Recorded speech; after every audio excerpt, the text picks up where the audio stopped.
tumelitamani kidogo. But today we thank God because the time we will understand the kingdom of God. Na uelewe umuhimu wa kuwa katika ufalme wa Mungu. Sielewi wakati ambapo jana dada alikuwa anaongea ya maneno nikayazingatia sana. Nikaona kumbe ni vile ambavyo sijawahi connect na kingdom ya Mungu. Na Yesu akasema hivi, tafuteni kwanza ufalme wa Mungu na mengine mtazidishiwa. Kwa hivyo wakati umekuja hapa kumtafuta, umekuja kutafuta hii ufalme wa Mungu. Kile kenye unahitaji utakipata. Amen. Hallelujah. Inua tu mikono juu. Nataka tumshangilie Bwana Yesu. Na nilikuwa ninaomba ya kwamba Jona tusaidie tu pale huu. Nataka tusaidie kutuimbia nyimbo mbili. Na ninajua kwamba naye mtumishi wa Mungu atakuwa amejiandaa vizuri kukuja kutuhudumia. Hallelujah. Siupigie Yesu makofi mazuri. Amen. Hallelujah. Amen. Okay, mara mingi unaweza shindwa kwa nini napenda kusumbua Jona. Ninapenda kuoza au anasema ni testimony. Bwana Yesu asifiwe. Wakati mtu anasema ya kwamba ukiniona mimi ni testimony, ni ushuhuda. That's why I like yeye kumtumia kiwango fulani. Maana alisema ya kwamba ulimi yake alipata accident ikakatika mara 3. Amen. Sijui kwa nini ongeze kidogo sauti juu napenda sauti kubwa. Hallelujah. Bwana Yesu asifiwe. Bwana Yesu asifiwe. So, akiwa anasema hayo maneno, huwa mimi ninayazingatia. Kama yeye ni testimony wa Mungu. Amen. Anapo praise, anapo worship. Ana worship kutoka ndani kama dhabihu ya shukrani kwa Mungu. Haimbi kwa sababu ana ujuzi wa kuimba. Alikuwa ananichekesha sana akaniambia kwamba let me tell you Pastor David, mimi sikufichi. Mimi kuimba sijui kuimba. Lakini Mungu tu ukiona nikiimba ni neema. Amen. So hiyo neema yenye huwa anahitaji msaada wa Mungu. Ndio unaona ana perform kwa sababu ya Mungu. Kwa microphone hii yangu iko na sauti kidogo. Bwana Yesu asifiwe. Vile Mungu atamsaidia. We want to worship God and to praise. Na najua kwamba utabarikiwa. Amen. Yes, hallelujah. Hallelujah. Si umesikia hiyo mic iko na utukufu kidogo? Siupigie Yesu makofi mazuri. Hallelujah. Na nilikwambia ukisalamia na yes. Wachana naye salamia mwingine. Haya salamia. Na umwangalie sura bila nataka. Sura iko na utukufu ama ni matatizo tu mpaka. Yeye hapo. Huyu mzungu amenibariki. Yeye kusalamia kicheka. Alafu akicheka mimi naona kumbe huyu bado. Hallelujah. Biblia inasema ya kwamba nilifurahi sana nilipoambiwa niende kwa nyumba ya Mungu. Amen. Na kwa sababu ya hiyo tunataka vile baba ni worship na tu worship kama ni praise. Ni gani unahisi vizuri? Praise. Ama ni so anasema praise. Amen. Si wacha tu praise tu Bwana. Hallelujah. Alafu utinyoroshe vizuri. Amen. Ili neno linapokuja linakuwa na nafasi nzuri kwa jina la Yesu. Amen. Unajua sasa shida yake kwa mitambo lazima asikie sauti yake. So lazima tumuheshimu hapo. Amen. Yes. Tuweke beat tusifu Bwana dakika kidogo. Let tumalize na worship. Yes.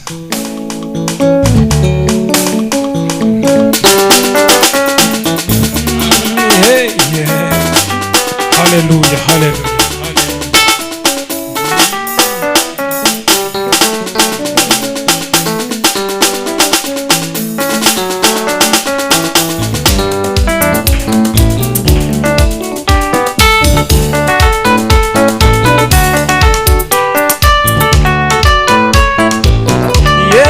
Yeah, my God is good. Oh. Yeah, my God is good. Oh. Yeah, my God is good. Oh. Yeah, my God is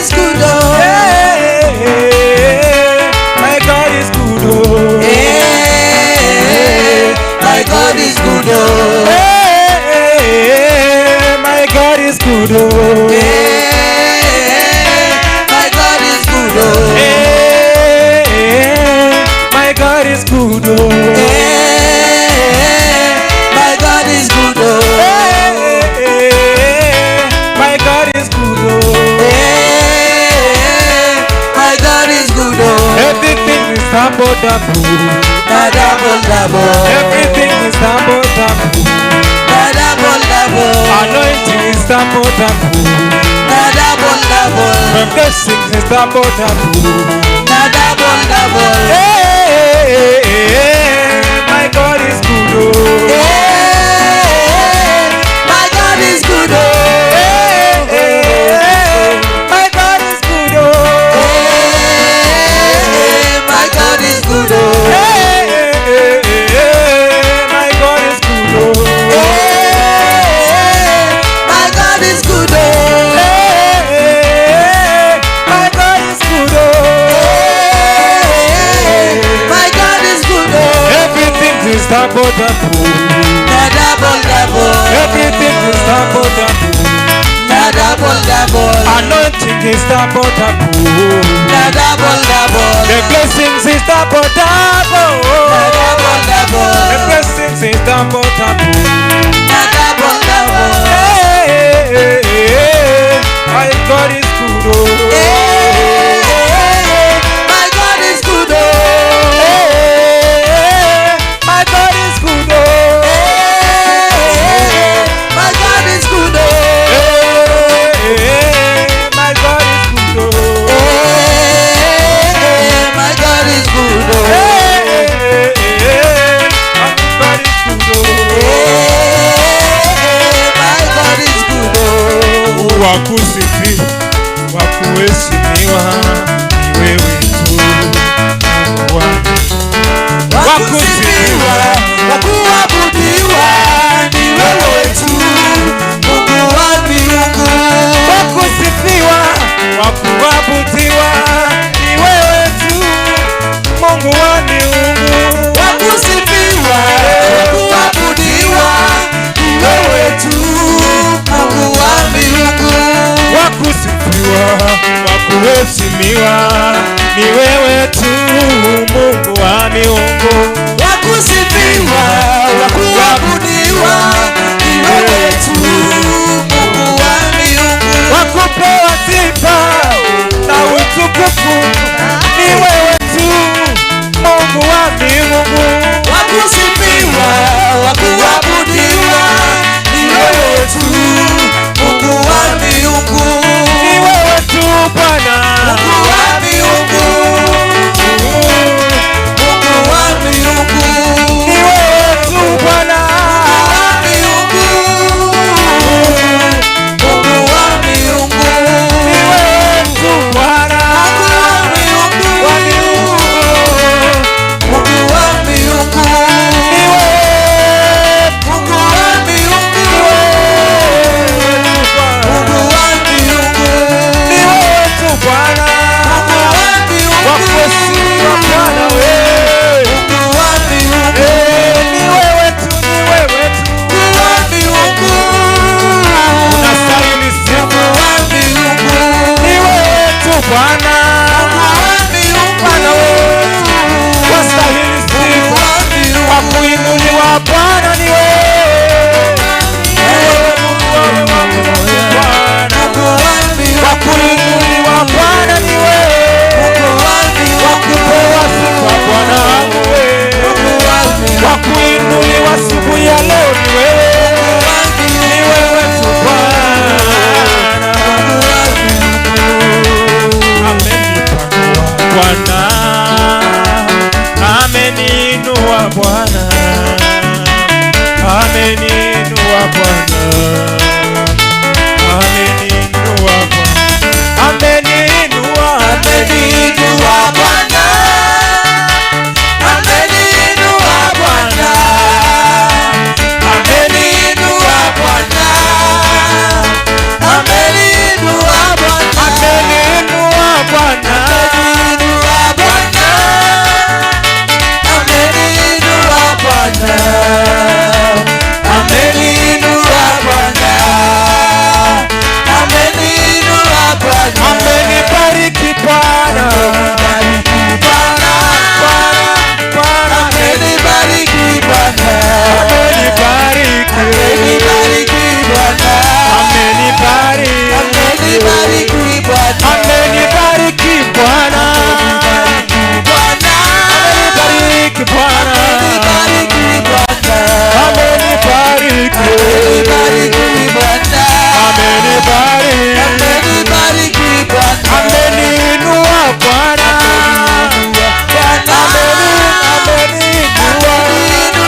Nakukimbilia Bwana, ni wewe mwenye uwezo.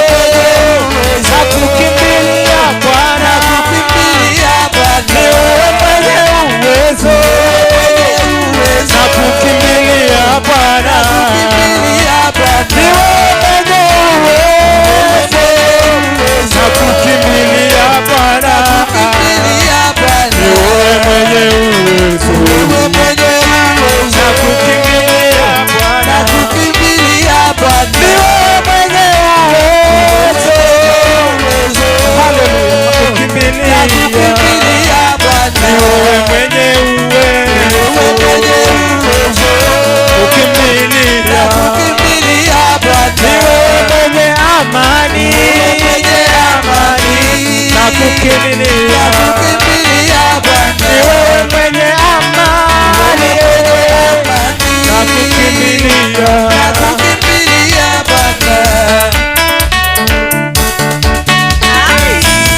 Haleluya. Hakuna Mungu kama wewe. Hakuna Mungu kama wewe. Hakuna Mungu kama wewe. Hakuna na hata kuimba. Hakuna Mungu kama wewe. Hakuna Mungu kama wewe. Hakuna kama wewe. Hakuna na hata kuwepo. Hakuna kama wewe Bwana wangu. Imba hakuna. Hakuna na hata kuwepo. Imba hakuna Mungu kama wewe. Hakuna Mungu kama wewe. Mwenye amani. Mungu kama wewe. Hakuna na hata kuimba. Imba hakuna Mungu kama wewe. Hakuna Mungu kama wewe. Hakuna Mungu kama wewe. Hakuna na hata kuwepo. Nimetembea kote kote, nimetafuta kote kote, nimezunguka kote kote, hakuna na hata kuwepo. Nimetembea kote kote, nimetafuta kote kote, nimezunguka kote kote, hakuna na hata kuwepo. Nimetembea kote kote, nimetafuta kote kote, nimezunguka kote kote, hakuna na hata kuwepo. Hakuna Mungu kama wewe. Hakuna Mungu kama wewe. Hakuna Mungu kama wewe. Hakuna na hata kuwepo. Hakuna Mungu kama wewe. Hakuna Mungu kama wewe. Hakuna na hata kuwepo.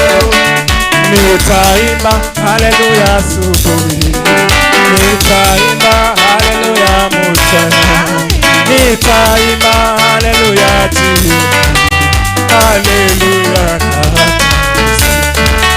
nitaimba haleluya asubuhi, nitaimba haleluya mchana, nitaimba haleluya jioni, haleluya na hata nitaimba haleluya asubuhi, nitaimba haleluya mchana, nitaimba haleluya jioni, haleluya na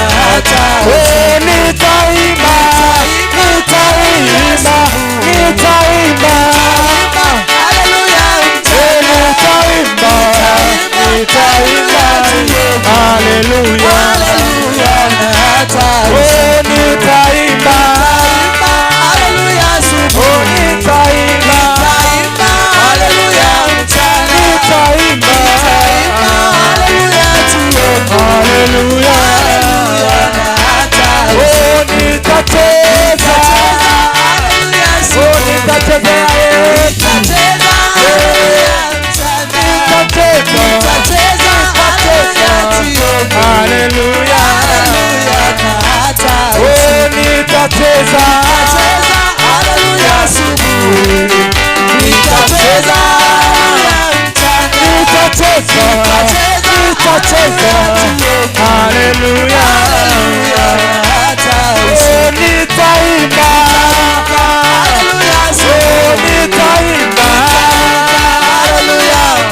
nitaimba, nitaimba, haleluya, nitaimba,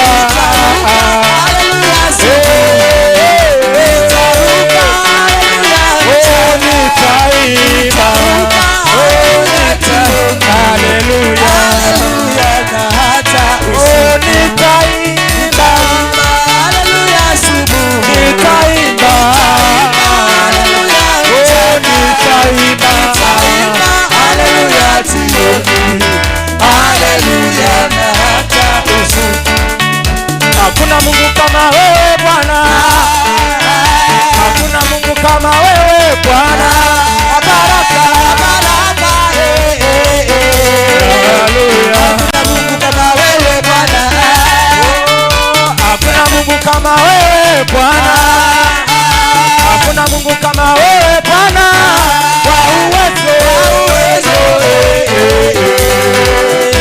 hakuna Mungu kama wewe Bwana, kwa uwezo,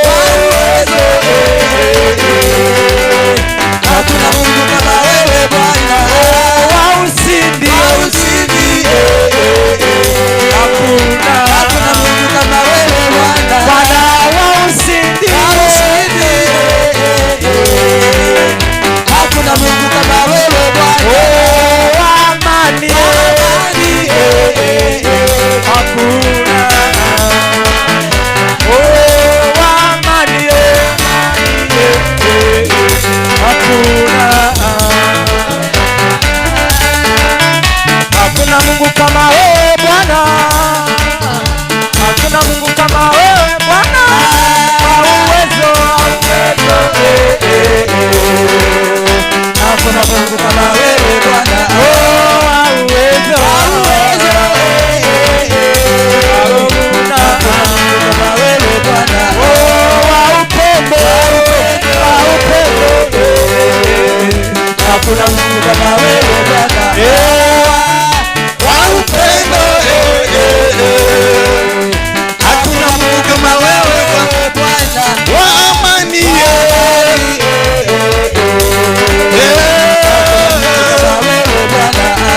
wa ushindi, hakuna Mungu kama wewe Bwana. Pigia Yesu makofi mazuri. Pigia Yesu makofi mazuri. Na unaweza keti kwa kiti chako cha muujiza. Hallelujah. Oh God. Ninahisi kusema hii. Na uambie mwenzako, makusudi ya Mungu lazima itendeke kwako, upende usipende. Angalia mwingine, labda huyu hajashika. Mwambie hivi, nisikie tafadhali, makusudi ya Mungu katika maisha yangu ni lazima itimilike kwa jina la Yesu.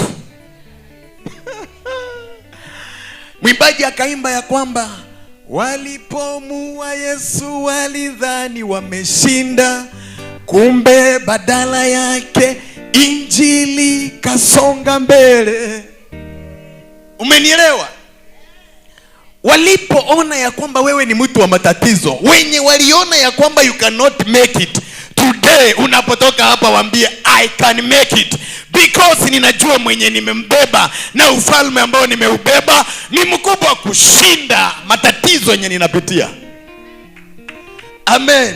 Nashukuru sana mpaka leo nikaona hata mzungu kama hata elewi vile tunaimba, nikaona akaanza kutingika, akasema asante Yesu. Ndio mimi ninawaambianga ukweli. Katika uwepo wa Mungu, Mungu anaposhuka, vitu zingine zinakujaga automatic tu. Pigia Yesu makofi sana. Si hata wakiwa kwa wanajivunianga Kiingereza. Na hata wewe ukikuja hapa kwetu na sisi tunajivunia yetu. Hai. Bwana Yesu asifiwe. Our dad alituambia kitu hapa na ikanibariki ya kwamba hii madhabahu ina attract watu wa mataifa mbalimbali. Umenielewa? So ukiona amekuja hapa ni ile confirmation yenye Mungu aligonga hapa. Bwana Yesu asifiwe. Pigie Yesu makofi mazuri.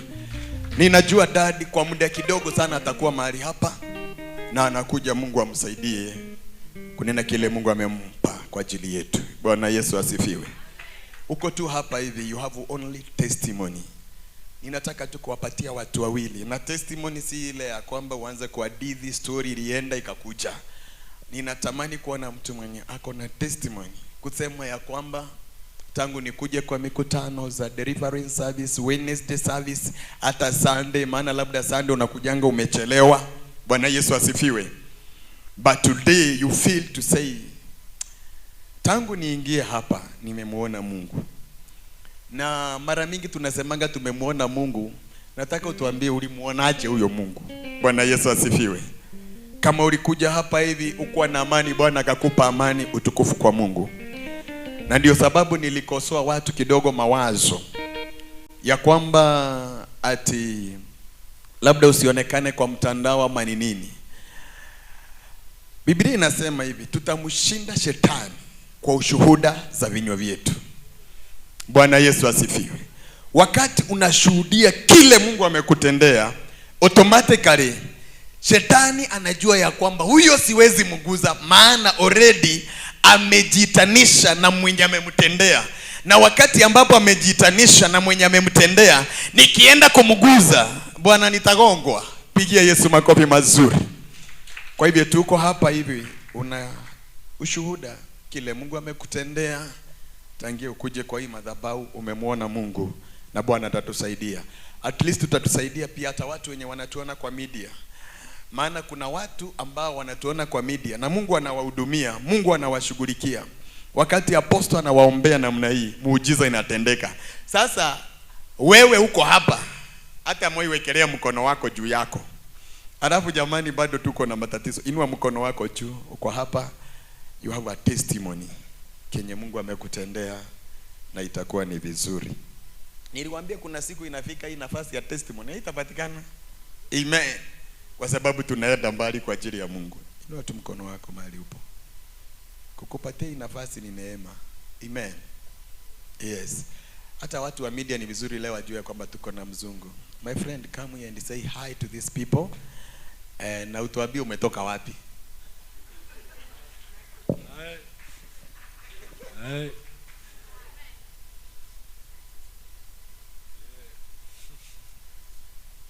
My name is David. I'm mixed with Norway and Ethiopia, also Kenya. I take DNA test, so that's how I see. Yeah, that's how I see. I have roots from many places. So I come to Kenya because I feel it's good people. I have friends in Norway who is from Kenya also. So yeah, I think God have a purpose and a plan. So it's all about believing God before yourself. So that's God's way, not our way. So it's yeah, to believe in God and not our own self. That's Pigia makofi mazuri. Kumbe ndio sababu tunaingiana maana ni David. Nilitamani at least hata nione jamani wa mama hata mkihagi mtu kama huyu kumwambia karibu sana hapa hivi Norway. Mkaribisha jamani. Show that love. Amen. Ndio the Bible say for God so loved the world. Amen. Unataka kutarajia kwamba ni makanisa ngapi yote amewacha na anasikia kwamba these people are good and I like to be here. So continue to stay in that kete wikarire maita maike. So you will go to dictionary and you do whatever and whatever, na Bwana atakusaidia. Pigia Yesu makofi mazuri. Tunashukuru Mungu kwa sababu tumeakilisha nini? Norway. Pigia Yesu makofi mazuri kwa jina la Yesu. Amen. Nimeleta ndio nikushawishi hata wewe na usitulete down. Hata uinuke na usemeko ka kitu. Pigie Yesu makofi mazuri. Niko na dakika kidogo sana.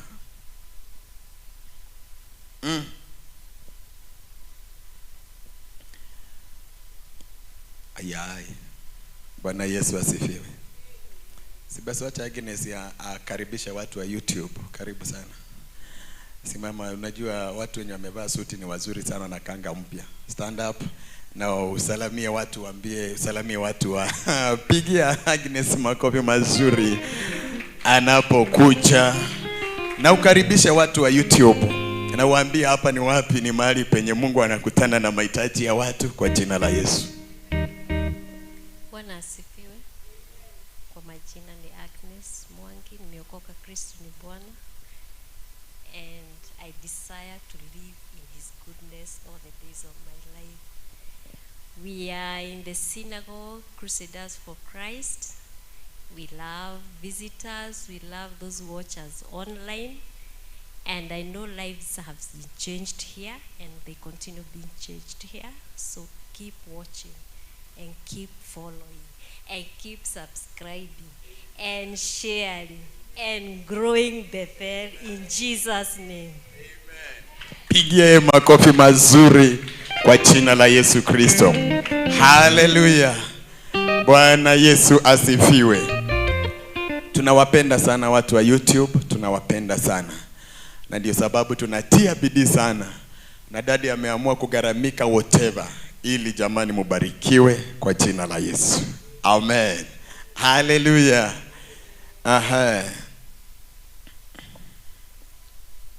Hata wewe hautaki kusalamia watu? Sipigie Yesu makofi mazuri kwa jina la Yesu. Bwana asifiwe. Bwana asifiwe tena. Kwa majina naitwa Lola. Yesu. Si leo ni sikukuu? Leo ni sikukuu gani?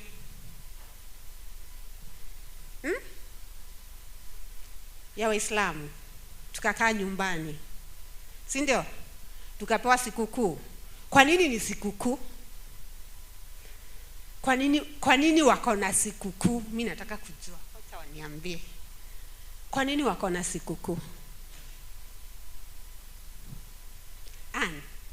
Kwa nini wako na sikukuu Waislamu? Mtume Muhammad. And what do they do wakati wa sikukuu? Si wametoka fasting, prayer and fasting, si ndio? What do they do during that time kama Waislamu? Wanafanya nini na kwa nini wana pray na kwa nini wana fast? Nataka tuwe na discussion kama Wakristo. Si tumetoka Easter juzi, si ndio? So why do the Muslims pray and fast? And when they do it, what do they do? Penina. Waislamu wanajulikana sana na nini during their prayer and fasting, during their month of Ramadan? Sharing, generosity, wanapenda kupeana alms, si ndio? Hawataki kuona mtu ako na njaa, si ndio? Hawataki kuona maskini. They share, si ndio? So it's a time for them to share, to give, si ndio? So I'm getting to this Sunday, sisi kama synagogue, that is Crusaders for Christ, we have an alm giving day. Si ndio? Tunalishaga wazee pia sisi. So it happens to be this Sunday. Tunataka kulisha wazee 500. So I am throwing a challenge to you. Wewe umenunua unga moja kwa wazee? Umenunua unga moja? Kwa sababu we have no donors. Ni sisi wenyewe tunajitoleaga, tunawapea chakula. Nataka tukue challenge na Waislamu. Waislamu we all know, wako kwa barabara, wamepika, wamebeba unga, wamebeba mafuta, wamebeba nini. Sasa kwako, you don't have to go to all that trouble kupika kwako, kubeba chakula, kupelekea watu kwa street, si ndio? Kwa sababu kanisa tuko na platform. Sawa sawa. So nataka kuwa challenge. take this opportunity. We have this platform to feed the elderly this Sunday. I'm not the one collecting the money, but if you have it, later nitafikishia treasurer. Sawa sawa. Kwa sababu nataka to grow. See, we know Muslims are rich people. Those people, when they get rich, they get rich. They get very blessed. Kwa nini? Kwa sababu the principle of the kingdom of heaven, of world, is giving and receiving. Whether you are pagan, whether you're Christian, whether you're Muslim, whether you're Indian. Giving and receiving. I want you to be rich. Sawa? I want you to be rich too. Wacha kushikilia. Ukishikilia utakuwa unasifu wa Hindi. Utakuwa unasifu wa Islamu. Utakuwa unasifu other people. Wachilia. Sawa sawa. So that heaven will also recognize your giving and bless you. Sawa sawa. Mungu awabariki. Nimeketi hapa, kama uko na unga moja ya wazee, kama uko na mafuta ya kupika, kama uko na biskuti ya 30 bob, hata biskuti wanakulaga. Si wengine hawana meno?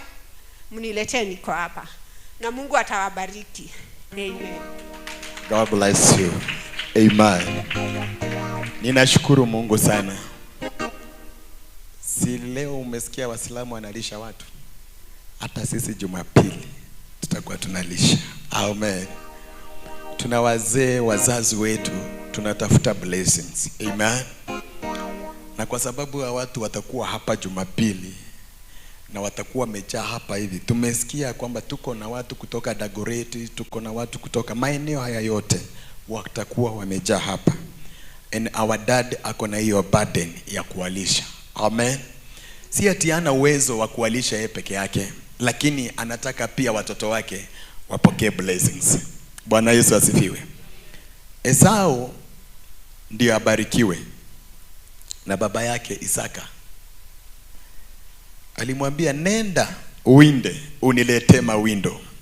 Nitakapokula nishibe, I will bless you.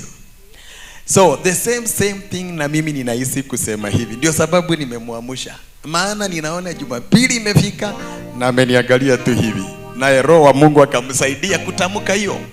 Kwa hivyo kama kuna wakati ambapo hautakikani kuacha hizo blessings, ni Sunday. Amen. Hata kama ni unga hiyo yenye umeweka kwa fridge. Haiweki fridge hiyo. Yenye unakanga kwa store. Bwana Yesu asifiwe. Yes. Kama kule nyumbani mimi ninafanya shopping ya mwezi mzima ili nisisumbuliwe, maana ujui siku yenye mshahara itakuja. So ile shopping yenye umeweka uko na unga zako 7, 8, 10 bandari moja. Sacrifice only 2. Amen. Leta watu wakikula tu washibe. Gai Mungu, kumbuka hao watoto waliotubariki. Nakwambia hizo blessings hata kama shetani amesimama hivi huwa anapigwa na hiyo, maana inapenyanga direct. Pigia Yesu makofi mazuri. Sasa ambia mwenzako, jamani, Jumapili kuja. Amen. Wacha tung'ang'anizi baraka za Mungu. Amen. Nikaangalia wakati huo juzi anaitwa nani, president wetu Ruto akatoa 600 bucks. Akatoa watu wakule. Wacha niwaambie, anaelewa nguvu ya chakula ni nini. Bwana Yesu asifiwe. Wakati ametoa hiyo mahindi watu wakikula na huko anasema ya kwamba ameleta uchumi ni shida, hata mtaki kumuona. Mimi nakwambia bado tu mnamuona, kwa sababu hao watu after kukula wanasaongo makasiriko yote.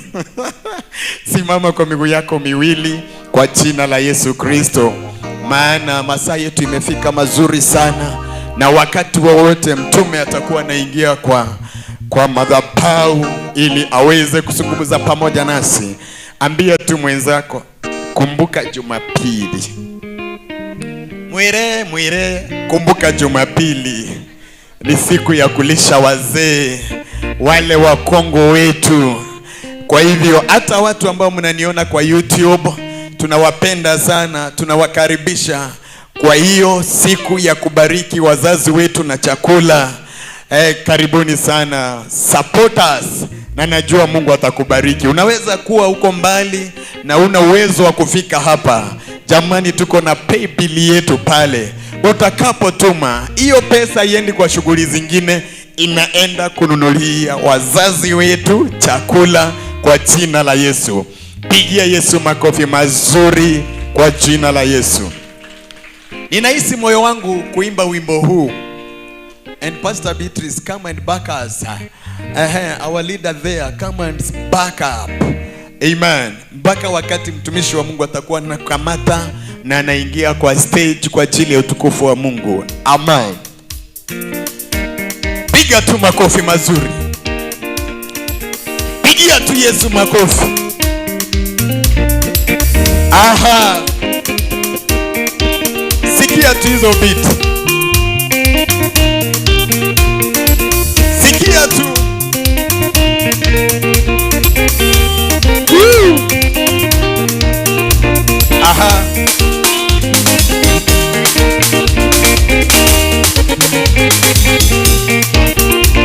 Oh, bariki Baba, bariki yae. Bariki Baba, bariki watoto wako.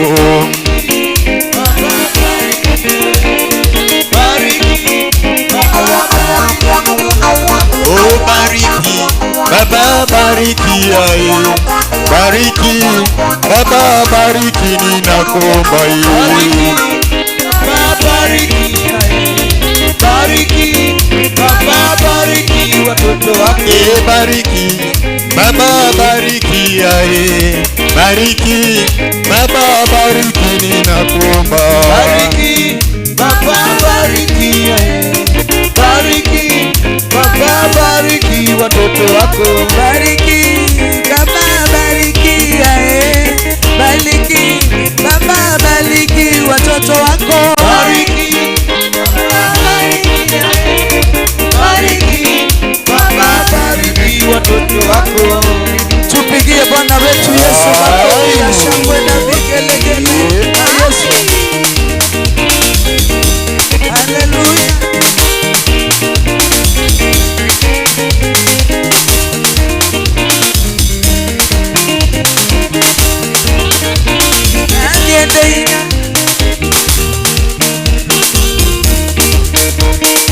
Makofi mazuri kwa Yesu.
Hallelujah, hallelujah,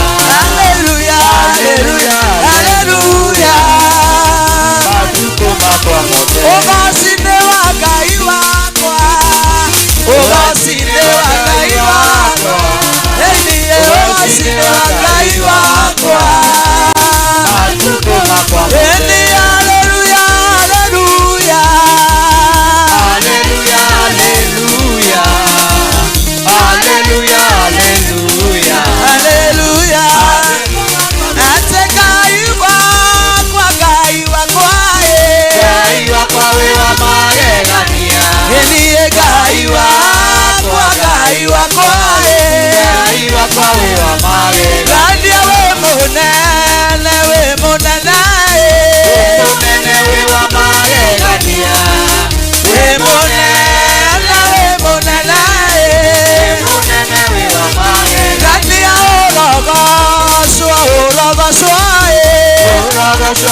Orogochowe wa magegania orogerwa Orogochowe wa magegania Elie orogerwa Elie orogerwa Gania orabaswa Orogochowe wa magegania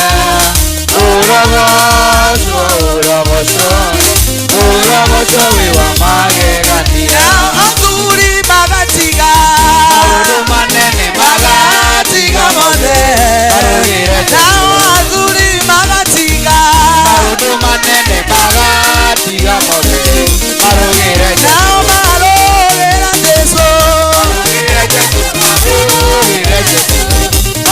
Jesu mabararie Jesu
Yesu ni mwema.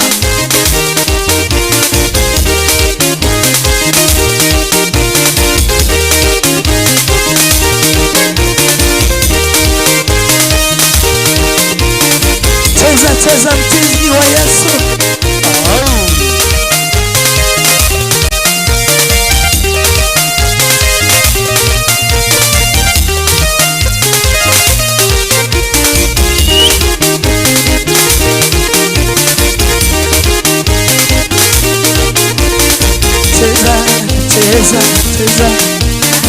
Cheza Yesu na usichoke kucheza mziki wa Yesu.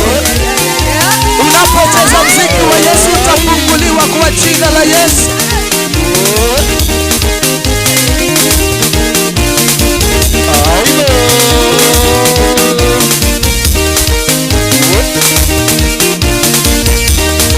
Cheza Bwana wetu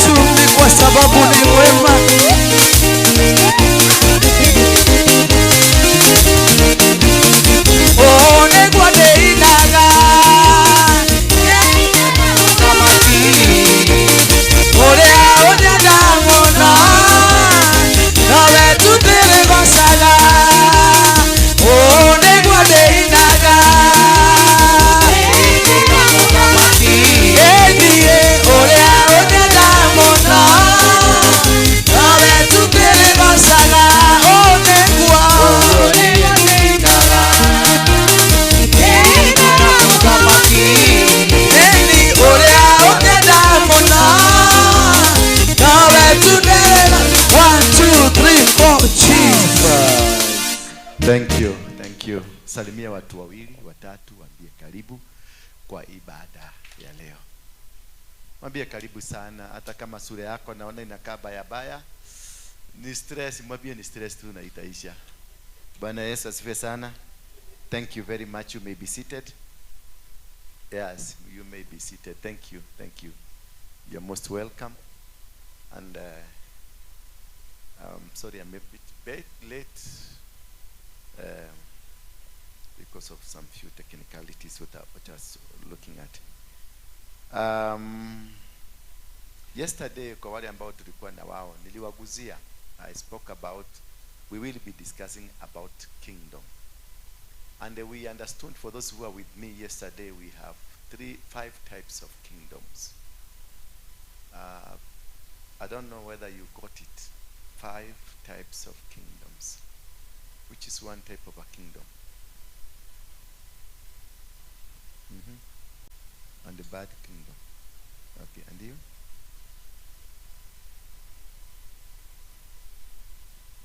You know idea, and you? Godly kingdom? Kingdom. And you?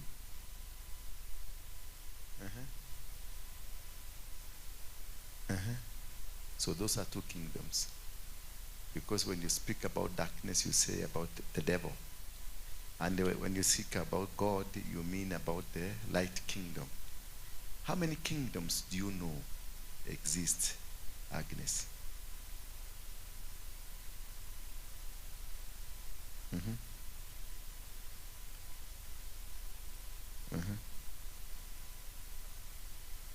Yeah. Thank you. You've tried. We have 5 types of kingdoms. Today I want purely to teach, because this is a bit critical. Bwana Yesu asifiwe sana.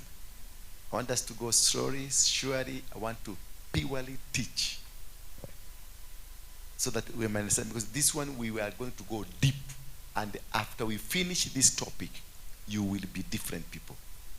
You will not behave the way you behave, brother, because you will be able to differentiate between Christianity and God. Hallelujah. You will be able to differentiate between you going to church and being a true follower of Jesus Christ. You will be able to differentiate Christianity and Jesus Christ himself, because those are 2 different things which do not line together. Bwana Yesu asifiwe sana. Because we need to understand, because we as Christians, we are so busybodies that whatever we are doing, we think we are right, we are doing the right thing. We are where God wants you to be. But I want to tell you, most of you, 90%, by the time we finish this topic, you will come here kneeling down to seek God, because you've never encountered God. You only live by the grace of God.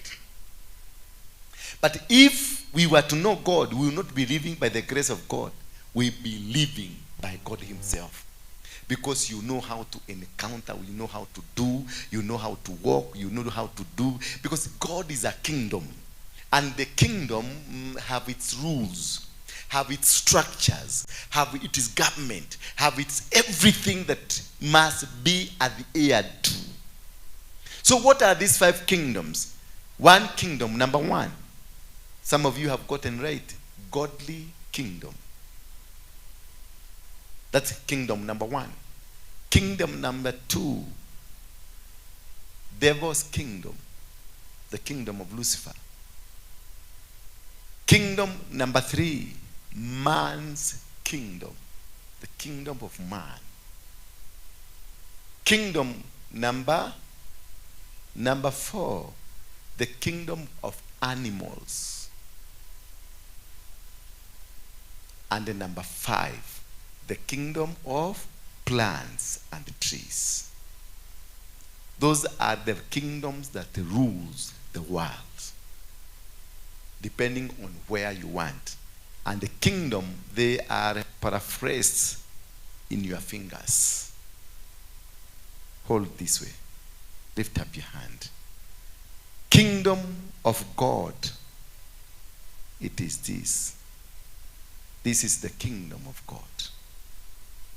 This is the kingdom of the devil. This is the kingdom of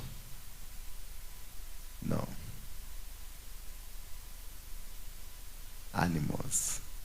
This is the king. This is the kingdom of man, the kingdom of animals, the kingdom of plants. Hallelujah. So that is why the kingdom of the devil, God and the devil are close to each other and are separated. Meaning you have a right to choose. God has given you a right to choose whether you want to serve the devil or you want to serve him. Hallelujah. That is why you find people in church, they are here but they are serving the devil. Because God has given you that opportunity. You choose what to serve. You either serve me or you serve the other side. Because when you are not serving me, there is where you are serving. Bwana Yesu asifiwe sana. Today we are going to start with the kingdom of God. The next we'll be talking the kingdom of the devil, it is powers, how it operates, and we'll go deeper. And the kingdom of the devil, it is characteristics, it is branches, the witchcraft, whatever that you know, we are going to go deeper into them and see how the devil will attack you. Today we are going to look at the kingdom of heaven first, the kingdom of God. And understanding the kingdom of God, you need first to know what is a kingdom. Kingdom is a name, those are two names brought together, connected to each other to produce one name that has power. Kingdom, you separate king and the dome. King is the personality, the man personality. King, it is the personality. Dome, it is the characteristic of that personality. Praise be the name of God. When we have king, it is that individual thing that is or has the power. That is where King Muhammad, King Jesus, King God. But king will only become a king if he got a rulership over what he is called for. The rulership, it is that capacity to do. When you have been appointed to become a president, you become a president and then you are given tools or equipments of the presidency. And the equipments of the presidency, it is the sword and the constitution of Kenya.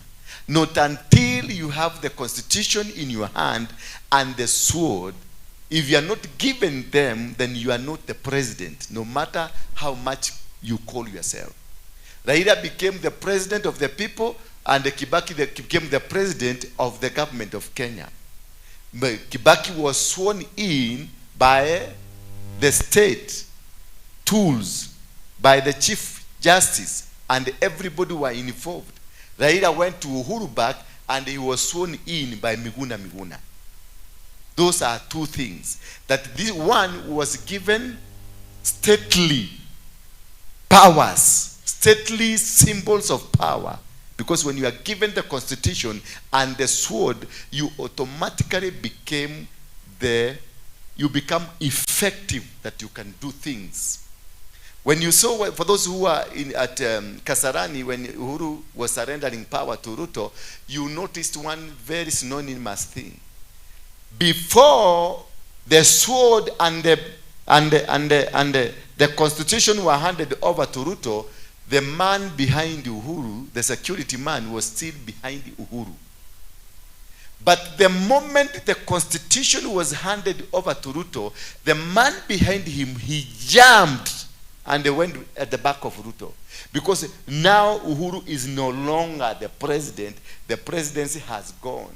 And this man is not there to defend the man. He's there to defend the presidency. Did you get me? That the police, the bodyguard to the president, he is not there because of that man, Ruto. He is there because of the institution called presidency. So, king without the institution, he is baseless. You can be a king, But if you don't have an institution, it means that you are powerless because you have no control. For you to become a king, you must have a control.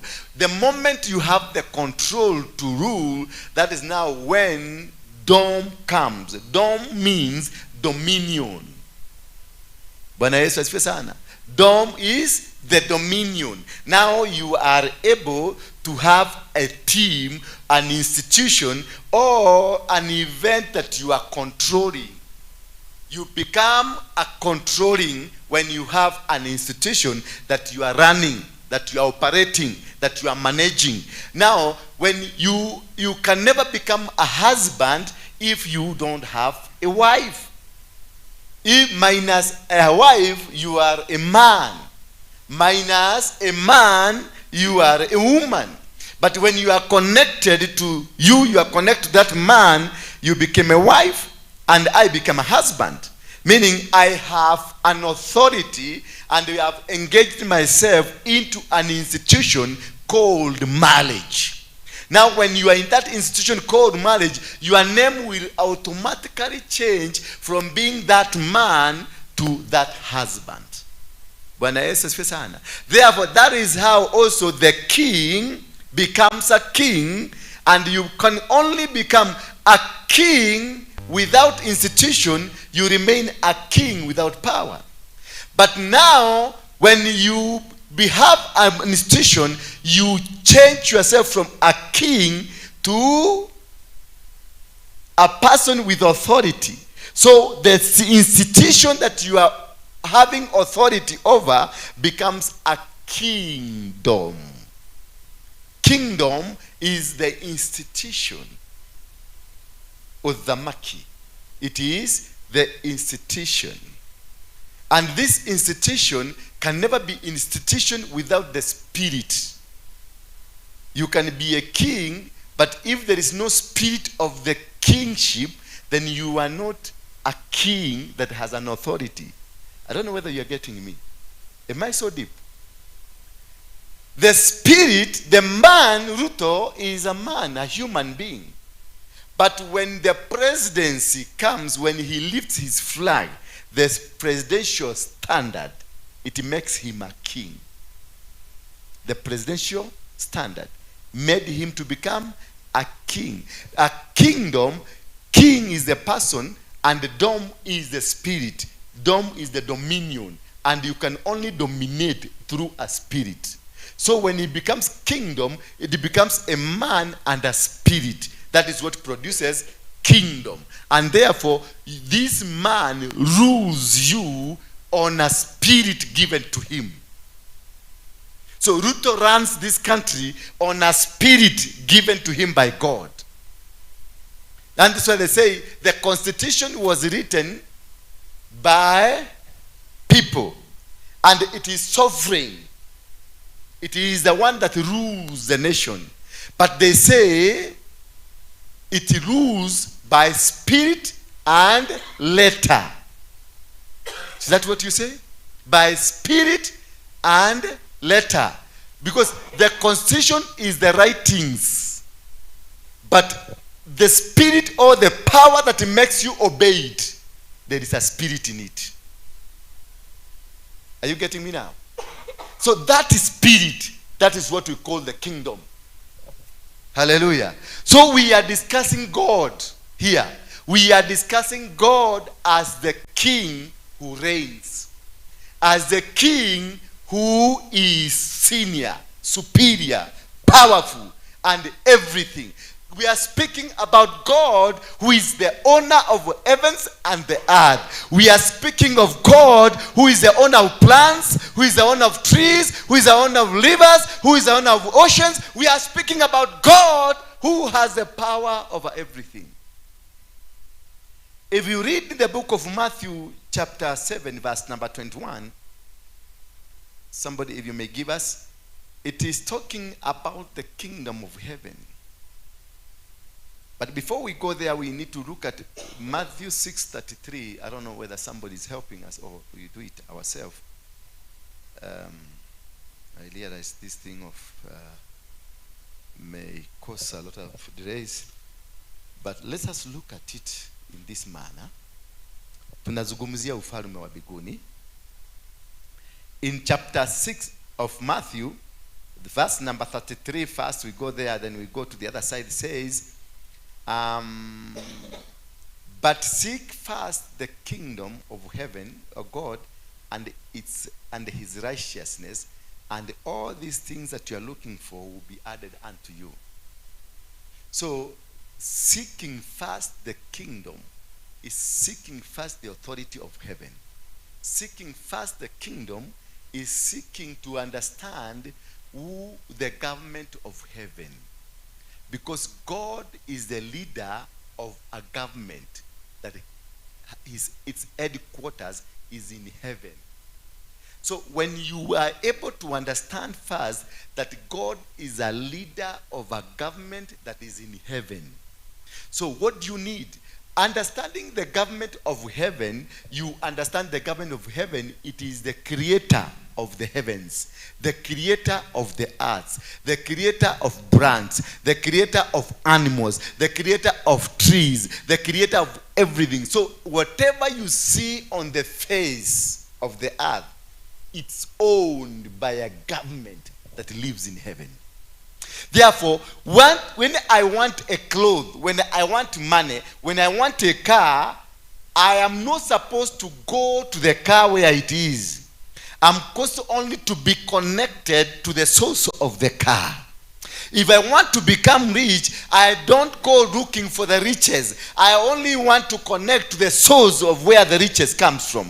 When I want to get married, I will not get married to that woman. I will only get connected to the source of that woman. When I want to become a pastor, I will not come telling him, you know, I want to become a pastor. I want to pastor. You know, I will connect myself to the source of where that pastor would come from, or that power to become a pastor, where it comes from.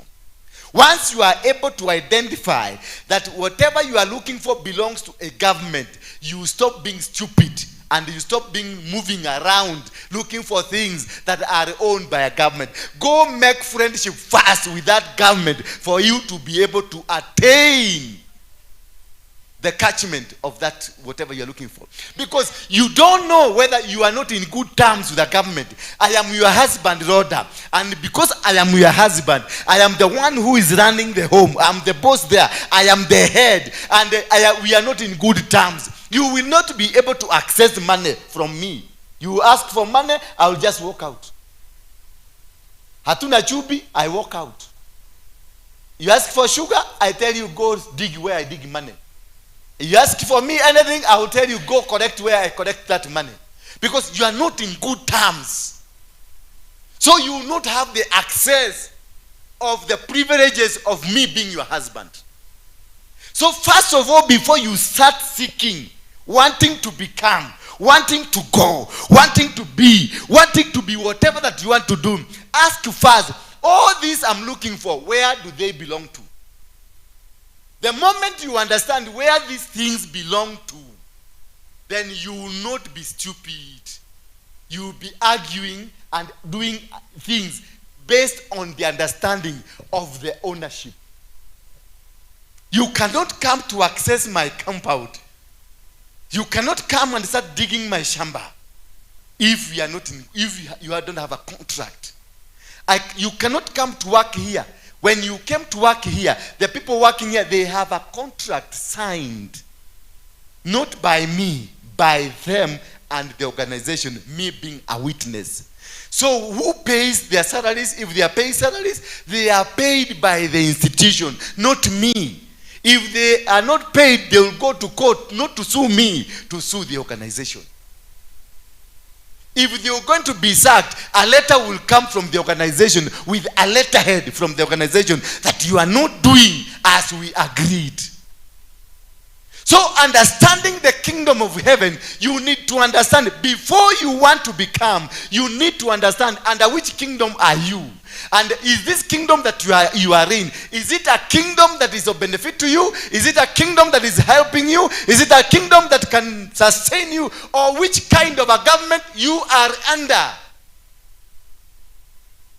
And this will make you identify that the kingdom you are talking about is the heavenly kingdom. Therefore, once understanding the heavenly kingdom, you will be able to understand this heavenly kingdom has got rules and terms.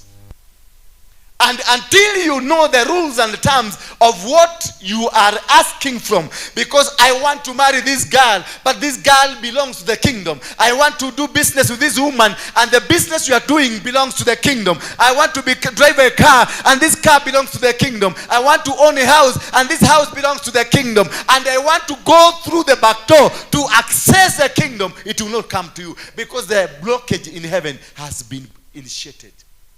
And the orders have been issued, and decrees have been issued in heaven. Do not give this man. In the book of Jeremiah 22, verse 29, the Bible says, right, O earth, hear the word of God. It is the word. Earth was being spoken to by Jeremiah. And the earth was being told, hear the word of the Lord. That write this man down like a man who will never succeed in his life. Write this man that a man will never produce. Write this man down, a man that will never succeed. It was an order from where? From the heaven. It was an order. Coniah was a person misbehaving. Coniah was a person who will never understand or walk according to the will of God. And yet he wanted to access things of the kingdom. So when they realize this is a con man, a man who does not want to listen, a man does not want to do, because the Bible says that you broken pot, what kind of a man are you? That is what the Bible says. Coniah was described as a broken pot by the angry tone from heaven. Because the heaven had already identified this is a stubborn. This man is not a right man. So and a caveat was put on him that you are not going to access anything that belongs to heaven. And then Jeremiah was sent. Jeremiah is also a product of where? Of heaven. A pastor is a product of heaven. A prophet is a product of heaven. Anything that you see is a product of heaven. Now God will pick on one to send the message. And Jeremiah was told, go tell Coniah that don't speak to Coniah. Don't speak to who? To Coniah. But go speak to one of the components of heaven. And Jeremiah was told, do not speak to that idiot. It is the heavens who sent Jeremiah. He is a prophet not to animals, a prophet not to the soil, a prophet not to the plants, a prophet to men. Because a prophet is meant to go and speak to men. But this time now, God instructed Jeremiah, do not go to men, go to the soil. And Jeremiah obeyed. Or Jeremiah was not told where the mouth or the ears of the soil are. He was told, go speak. And he went and he called Coniah. Coniah, come here. Then Coniah was standing there and the soil was there. And he summoned the soil and he told the soil, O earth, O earth, O earth, hear the word of the Lord. Not, let's listen together. It is not let's listen together. It was hear. So it is not about a compromise. It isn't about that we are going to discuss this, we are going to do this, we are going to do this. No, it is hear the word of the God. Write this man down. Can we put that Jeremiah 29? That this, are we in that? Jeremiah 22 verse 30. Thus says the Lord, write ye this man childless. Who? It is an order, not an argument. Not something that you are going to compromise to talk about. It is an order from heaven that write this man today, from today, as childless. That is why most of you are not productive in your businesses. Most of you are not productive in your family. Most of you are not productive in your marriage. Most of you are not productive in whatever you do, because there is a caveat put in heaven by the kingdom. An angel, a prophet was sent, and they put a caveat. So there is nothing that is going to happen. Whether you struggle, no matter how you struggle, and many of us are struggling on earth, not because we don't belong to this earth, not because we are supposed to serve, but there is a caveat, and the caveat, it is a caveat. Who knows about what's a caveat? Do you know what's a caveat? is a caution. Caveat is a caution to that land that you cannot transfer that land.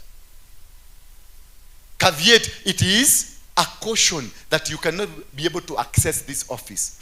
That I have said there, huyo mtu asiingie hapa. That's a caution. Nimepambia secretary wangu, I don't want to see this and this. That is, ukikuja pale mtacheka na secretary, alafu utaondoka tu kieda. But they have inside them, they know this man, he has no access. I have put their caveat. I have put the caution. So this man Jeremiah, a caution was put on him. So sometimes we are coming here to pray, to seek for the breakthrough, but we don't want to access, to understand, am I in good terms with the kingdom? Am I in good terms with the boss? Because even if I pray for you, and sometimes you come, some people, you come, you think, I pray for you, but I'll tell you, God will bless you. And I go. Because God has told me, I have an issue with that person. Let them come to me. You come and tell me, you want me to pray, go and seek forgiveness. And I go. Yet you are saying, umeenda pale Agakani, umeabiwa, inaitangwa pap smear, inaitangwa nini? What is it called? Yeah? Pap smear. Yeah. You go there and you find a doctor tells you, we need to do pap smear. Then what comes in your mind? Yes. You go crying. That's the moment you know the number of all the pastors in Nairobi. And that is the time you know that the devil is a liar. Yesterday he was not a liar.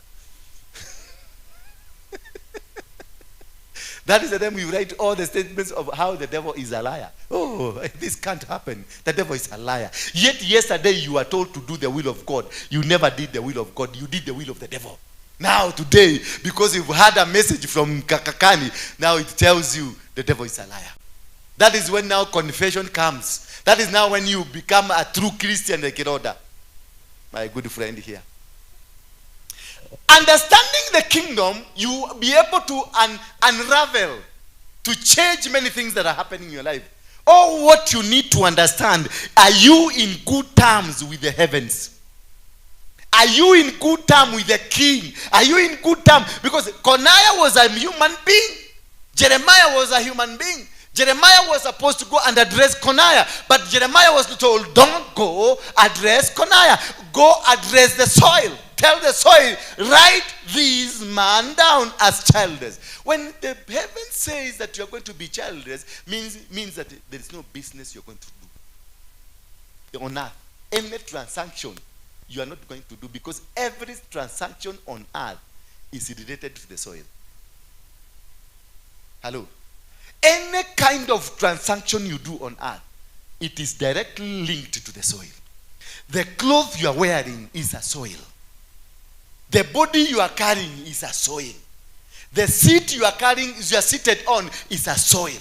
The children you are looking for is a soil. The woman you are looking for to marry, the beautiful woman, is a soil. The tall, dark, and handsome is a soil. So the soil was told, write this man down as childless. The soil was told to write, not to put in the head, not to put somewhere on the somewhere at Ukubukage. It was told, write, so you may not forget.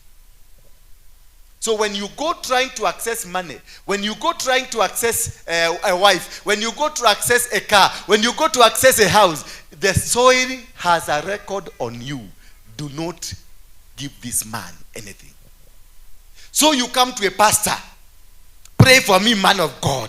The man of God is carrying the same components that has been told, write this man down as a childless. So I'll come and try to pray for you. Then the soil will remind me, this man has a caveat over his head. So that's why some of you come to me and then you find that ninakuhepa because nimepata ripoti yako. Na sitaki kukosana na boss because hata mimi wataniambia. Jeremiah will be said, naambiwa enda andikia Waroige as childless. Because of trying to help brother. Na ako na caveat. So once you understand the kingdom, you can easily go back to it and know that kwa maisha yangu kuna caveat. Kwa maisha yangu kuna caution. So don't go to that man of God. Go back to the institution that has issued a caveat. The institution is heaven. Go back to him, God, and tell God, now I know nimekosea. Because when Jeremiah did that, he went. Hello? This man Isaiah was sent to God and told to go to Hezekiah. And they went and found King Hezekiah. And they told, the heavens has said, prepare, you are going. Hezekiah had an understanding that Isaiah is just but a vessel used by the same kingdom he's serving. He never argued. He never even opened a word to Isaiah. He kept quiet because he knew this is a servant.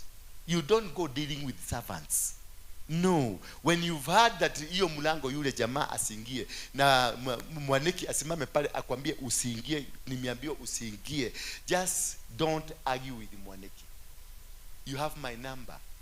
Call me ukiwa pale nje useme nilikuwa hapo lakini nimeambiwa nisiingie. Kunaweza kuwa kuna shida.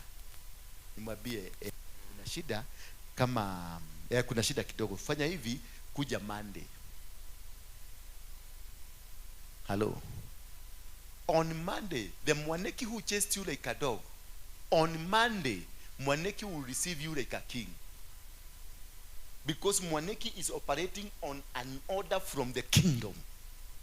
Hello. The moment you agree to work as per the kingdom requirements, the kingdom will send the police. Our police unaona hapa, they will be your good friends. But if an order from above comes, they will arrest you. You, the mother who gave birth to that man, the man will come and arrest you. My son, are you arresting me? Yes, ma'am. Lakini si kwa ubaya, it's an order from above. And he will take you to the prison. Then a man will go and remove his clothes and move now to try to bring you out of the prison. And the prison will say no because the king has not issued a decree for you to come out. And if that policeman is known, is identified, or they discover he's trying to help you, he will be sacked and put where you are. And yet he's your son. So this kingdom, once the kingdom is not with you, there is no access of anything that belongs to the kingdom you will get. You live in this world suffering. But when the kingdom says this is the end of it, this is the end. Abraham was told by God, and when Abraham was being told by God, he didn't have a child. And he was told, your generation will go into suffering of 400 years. And when this decree was coming, he didn't have a plan, he didn't have an idea of how to get a baby. So he did not cancel because he didn't know. He didn't have a child. Had he had some children, he would have cancelled. He would have told God, no, please, God. No, please, God. Let's now. Let's no, God. No, you can't do this to me. You can't do this to me. This is a harsh judgment. But he didn't have a child. So he contented with the whole idea and he kept quiet. Many years, a generation comes out of him, and this generation goes into 400 years of stubbornness. The same government that issued a decree of 400 years, the same government brings Moses. Go remove these people. Now their time of 400 years have come to an end. You see that? So you can only negotiate based on the kind of a problem or challenges you are going through. Not until you understand the government, how it operates. I can assure you for free, you will be a Christian forever suffering. Because the suffering you are in, you are suffering from the components of the kingdom of heaven. You are suffering from because you don't have money. You are suffering, you don't have a piece of land. You're suffering because you don't have a husband. You don't have a wife. You don't have a child. You don't have this. Your children are this. Your children are this. This is what's happening to you. So you fast before you start going to pastors. Before you go into that prophet. Before you go into that. Understand first whether you are in good terms with the government. You don't need prayers. You don't need to be laid a hand on. You don't need to succeed in where You don't need to go to a witch doctor, because even the witch doctors watatumia tu vitu ambavyo vimetengenezwa kutoka kwa hiyo serikali. I don't know whether you are getting together. I'm seeing so many of you being disappointed with me. Don't worry. At the end of it, we are going to have to be happy. But at the end of it, you are going to become aware, understand that I have never been a Christian, because I can see all of us here. We've never been Christian because we've never understood the kingdom. You're just a busybody, a roller coaster, somebody who's just moving up and down, singing songs you don't know where they are heading you to. So the kind of challenges you have in your life, it is a challenge not because you deserve it, but because there is a cushion of your life. Heavens have put a cushion. And if there is a cushion on anything that has God, heavens has said, I want to tell you, no matter which pastor will pray for you, no matter what kind of deliverance is going to happen to you, no matter what kind of prophetic word on you, you are going to go there, you come back. Hata ununue handkerchief, ununue maji, ununue maziwa, ununue nini, hata wakukamulie maziwa ya gamia, ama ya nyoka, ama ya kuku, wakukamulie wakwambie hii ndio breakthrough yako, and the heaven is still shut. There is nothing is going to happen to you. Because there's a cushion. Once of all, you have to go. When there is a cushion on your title deed, after when they went to the bank will tell you they can't give you money. Why? Because there is a cushion. You go to sell the land, you cannot sell the land because there is a cushion. You go to subdivide the land, they tell you cannot subdivide the land because there is a cushion. You tell them, I want to do this, I want to transfer this document. They will say, you cannot do it because there is a cushion. So what do?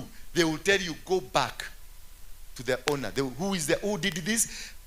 This is called Margaret Kamau. Who is Margaret Kamau? Is my auntie.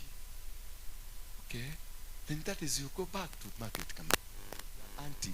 You go ask him, why did you put this land on cushion? Then they will tell you, your father and I, we bought that piece of land. But your father was clever. He changed the land into his name. That is why we had to put a cushion so that you people, you will come. You see, we put this cushion 10 years ago. And after 10 years, you have come back. Because there is nothing you can do on the land. This is what happens with us in life. In the real sense, the heavens are not backing you because there is something they cannot work against. They are not backing you because there is a statement written somewhere that does not back you. And this statement will not allow you to go on with the transactions of the world, because the world is cautioned. You see, Connor was told, the earth was told, write this man down. So the soil will never allow to do any transaction with you, because they have been cautioned. The soil has been told, don't give this man a wife. Don't give this man a child. Don't give this man a business. Don't give this man clothes. Don't give this man anything. And the soil has been told. And who is the owner of the soil? God. And God is the king of this kingdom. And the owner of the kingdom has issued a decree. And when the elder has issued a decree, he tells you now, you have no access.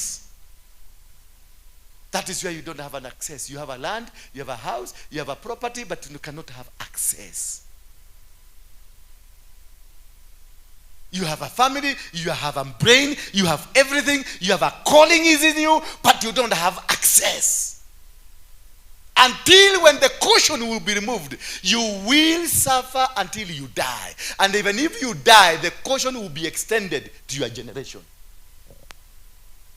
Because the pegging was pegged on your name.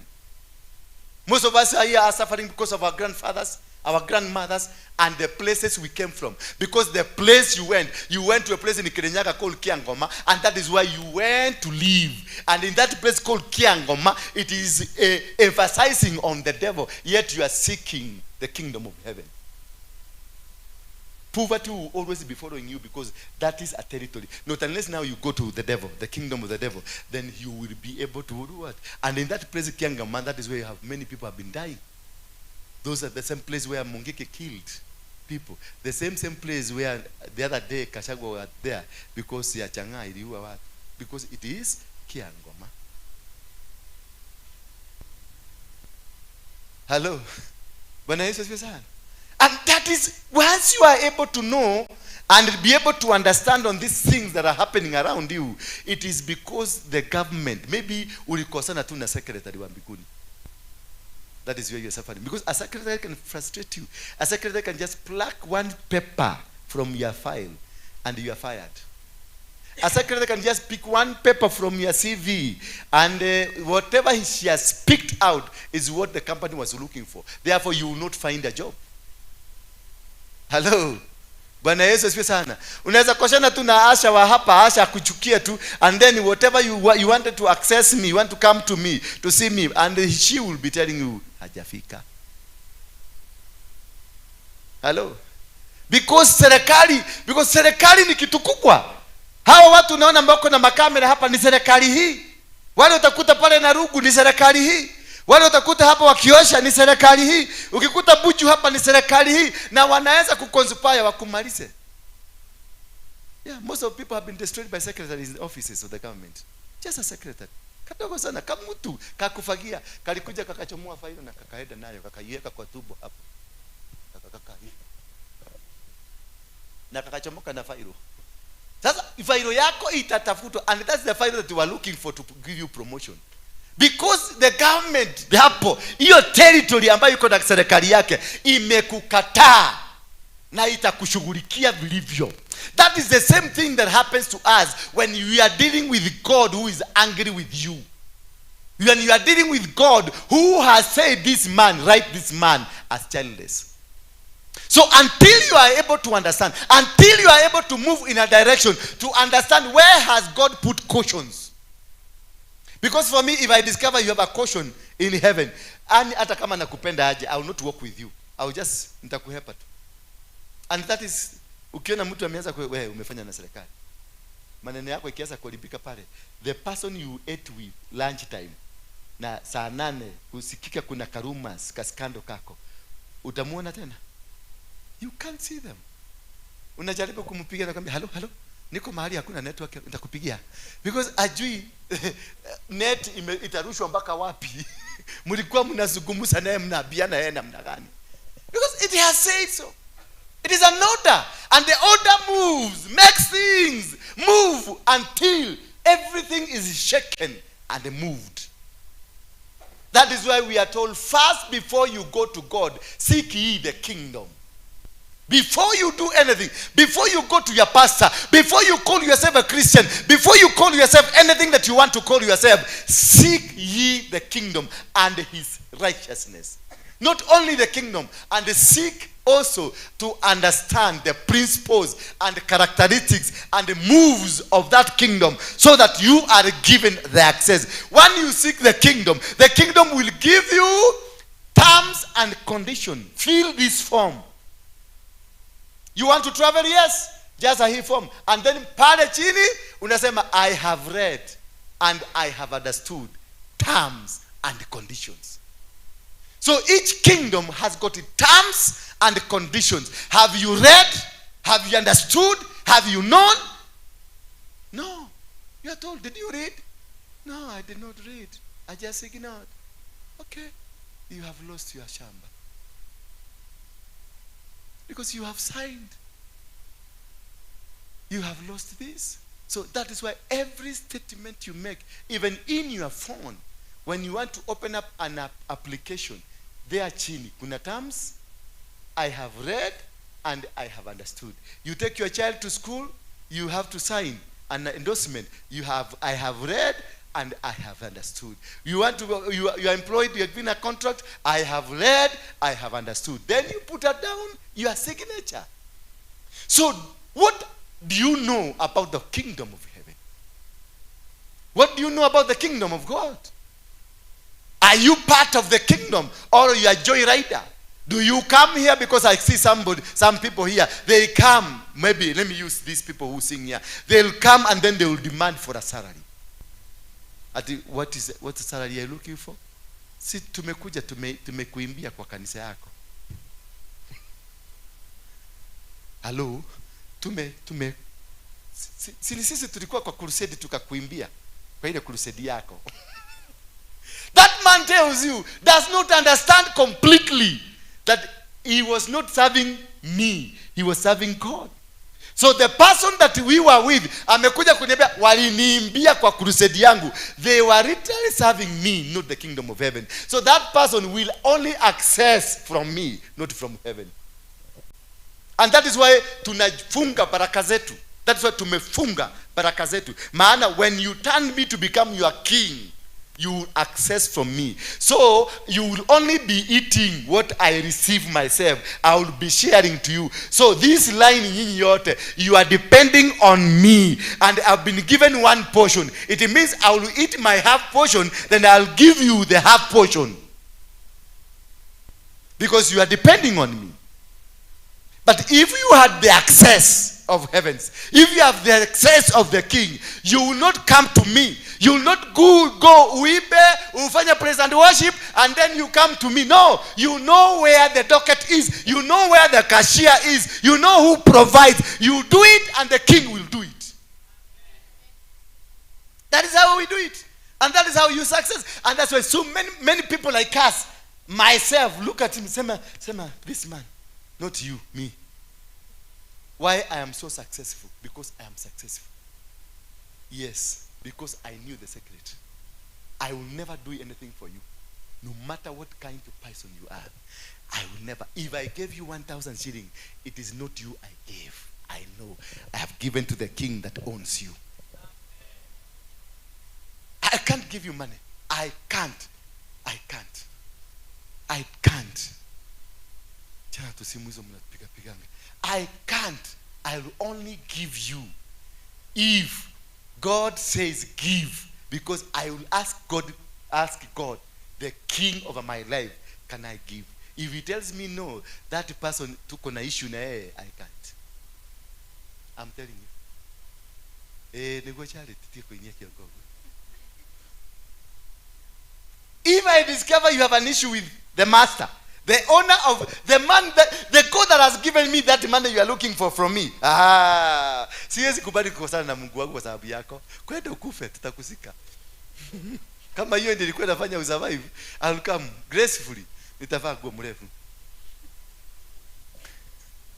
Mungu ndiye alitupatia. Na yeye ndiye amebeba. Mchanga irudi mchanga. Majivu yarudi majivu. Lakini I normally ask, majivu inakujiaga wapi? Muhuo kagerako. In the Bible, you are talking about the Bible. Waindi ndio uchoma. Muhu, ash, inakujianga wapi? Have you ever tried to reason? Yeah. Yes. Yes. Tumesema. Mchaga, urudi mchanga. Majivu yarudi majivu. Sasa mchanga umerudi, majivu tuambie sasa ni gani? Tuambie sasa majivu inatokea wapi? Kwani kuna wakati tena utaenda uchomeke? I am trying to ask this. Nauliza pastor, mchungaji, inatokea wapi hiyo? Iko ash to ash. Iko. So unajua hiyo vazi ya kuzika? Iko kwa Bible vazi ya kuzika wanatonga, ama wanatonga zaidi kama kanisa? No, imetoka kwa Biblia. I wish I can remember that. Imetoka kwa Biblia. Hiyo mchanga irudi mchanga, mavumbi yarudi kwa, na majivu yarudi majivu. Kuna mavumbi, ukungu, rokogo. Ndio unaonaga tunarusha, unaona kuna rokogo runaenda. Ukirusha mchanga si unaona rokogo runaenda. Alafu mchanga unasikia kwa sadugu. Sasa mohu iko wapi? Jivu iko wapi? Soma tu vizuri utaiona. Mimi nasikianga wakisoma. Nilizika tu ule mzee na nilikuwa confused sana. Ule mzee.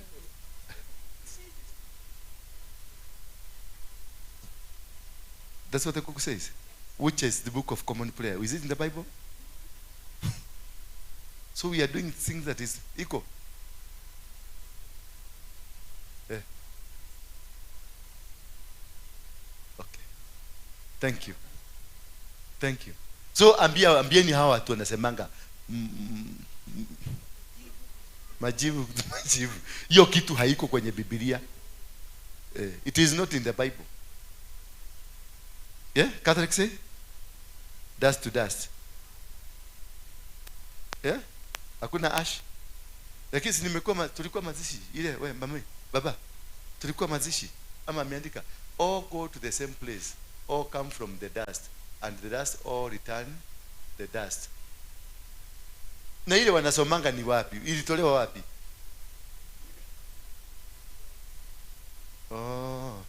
Hiyo so kanisa hii. This in Jesus name I have cancelled it. It is not biblical. Mimi simo huu. So what I was telling you is this. For you to have the access, for you to win any battle, for you to get that which you want, ask yourself in the first place, why is it not coming? Why don't I have this? Why am I not having cows? Why am I not having goats? Why am I not driving a car? Yet I am qualified to drive a car. Why is my business not growing? Why is my church not growing? Once you understand there is a problem, don't go to the pastors. Don't come to me. First of all, go to somewhere and pray alone and ask God, could I be having an issue with you? Because you must understand, I am also under that God. When Hezekiah was given this message that you're going to die, he never asked Isaiah any question. Aliuliza Isaiah, umetosheka? Kuna neno ingine ulitaka kuongeza? Hapana. Then he told me, okay. This man knew Isaiah is just a same messenger sent to come and deliver. I know who delivered. I know who said, I know who sent him, and I know where to find him. So he turned to the wall and reminded these boys in heaven and told these boys in heaven, remember, you love to be worshipped. That is what he told God. Remember, you love to be worshipped. And a dead man, a grave, will never worship you. And you know God is so selfish. Did you know that? God is a king that is so selfish. When he heard that this body is not going to worship, it's an intimidating statement he made to God that this body, if I die, I'll not be able to worship you. God, just remember one thing I've ever done. And then he went. Immediately when God had the worship, that this man would want 10 more days to worship me, he sent Isaiah. Isaiah was told, go back. Tell this man, I have added more. So don't go to these men. They have come to you. Don't come to Aroinge. Go to God, and God will use me to speak to you. Yes. He can only use me when there is a decree. He has changed his mind, and God is capable of changing his mind. What he had said of you, what he had decided on you, he will change it and send me and tell you, go tell those people that they are going to be blessed. When you hear me saying God will bless you, I mean it because he has told me. Don't doubt. If I told you you are going to succeed, you are going to succeed. And if I told you today, I tell you are going to die, sure, take it to the count. You are going to die. Yes. If I step here nikulaani, niseme odhie na meli yame kogoe, utaenda. I have heard it from my boss. The government has issued a decree. That is how I operate. So don't be afraid. Remain straight with the master. I work for that office. And anything to that office, I respect it. I protect it. I fight for it. And if I'm told, wachana na huyu anakufa, I will even amplify it. Wachana na huyu anakufa tu, wachana. There's no need of praying. Don't waste your prayers. Why? Because the heavens have told me, write this man down. The soil has been told, swallow this man. Yes. And the soil will make it very possible and very punctual to swallow you categorically. That is what it is. I am a representation of heavens. I am a representative of the kingdom. And the kingdom, every morning when I speak to it, they give me direction and decrees and what to do. They told me I have power to curse and the power to bless. So if they tell me go curse, I will curse very innocently, and I will take you for lunch as I curse you. Because I'm just exercising powers donated to me by the heavens. I'm just exercising powers as directed from my boss. And that is where I want just to tell you, as long as you are in good terms with the heavens, there is nothing that belongs to heaven you will not be able to access. If you want the money, you will go back to heaven. Then you find there is no caution, the money will be given to you. They will tell you, you deserve this. And that is where we go wrong, because we want to do our things. We want to move our direction. We want to have million bob when you are not ready for that million bob. You want to have 10 million and you are not ready to have that 10 million. You are only entitled to 2,000 shillings, and then you come disturbing people and conning people because you want 10 million shillings. Then the heavens will say, no, we'll put you in carceration. The heavens will block you completely because you tried to outright, you tried to outdo what it is meant for you, because we are all categorized. All of us, the kingdom has categorized. Hapa venye unaonanga kuna watu wa kufagia wa kanjo, kuna governor, kuna MCA, kuna watu wa security, kuna all the structure you see on earth, it is the same structure in heaven. So you are looked as per the structure of heaven. If you are rather, you are not supposed to handle 1 million. Hata ufanye nini, you will not be able to handle it. And if you try to go handle it, the 1 million will swallow you. So understand what is your capacity. Understand what is your grade. There are pastors, you will tell them, they have so much powerful anointing, but they don't want to come to the city center. They want to be in Kayole. They want to be in Dadora, down there. And they will thrive very well there, because that is where the restriction is for them. And there are man like me who, if you try me to go to Kayole, I will not go. To open a church in Kayole, I would rather funga hapa, because I understand my level. In the kingdom, you need to understand what is your level. In the kingdom, understand what is your capacity. The day you understand what is your capacity, you will be able to operate in the capacity. You will not be able to limit yourself or to outdo yourself. Because when you outdo yourself, it's like you are shooting yourself on the leg. And if you have the capacity that is high, you limit yourself, it means you will not work to your fullest. Hello? And that is why you see a person like this, and me use you. A person like this is an international class. But where you find him, ako kwa Mukuru kwa Ruben. So you can see the face yake, unaona, this person does not belong here. Huyu mtu hata ukimwangalia si wa hapa. Hata unaenda unamwambia si nikopesha milioni moja. Na hana, lakini because alijiloa, you lowered yourself. Ukajipeleka Mukuru. Sasa Mukuru kwa Ruben, ile pesa inatembeanga, the maximum money that moves around Mukuru, it is 20,000. And you have the capacity of 1 million. What will come to you is that 20,000, because you are sitting with them that it belongs to the 20,000. But the day you move yourself, you make a step of faith, you go where you belong, you will even start wondering, what was I doing there?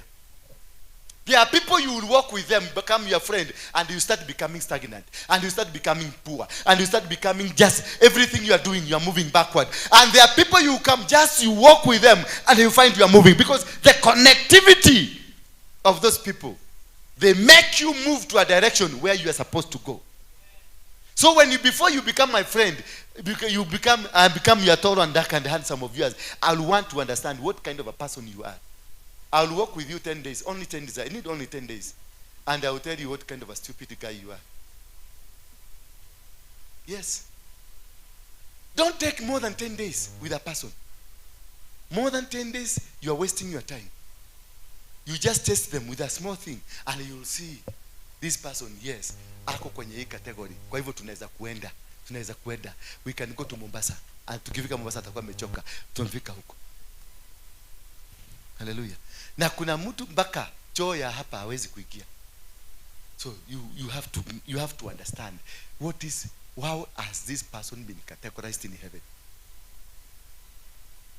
So don't worry if people have abandoned you. And if people, they come, they are intimidated. There are people that you find you are in a group of people and they are all intimidated. Ukiingia tu nakuta watu wanakuwa intimidated.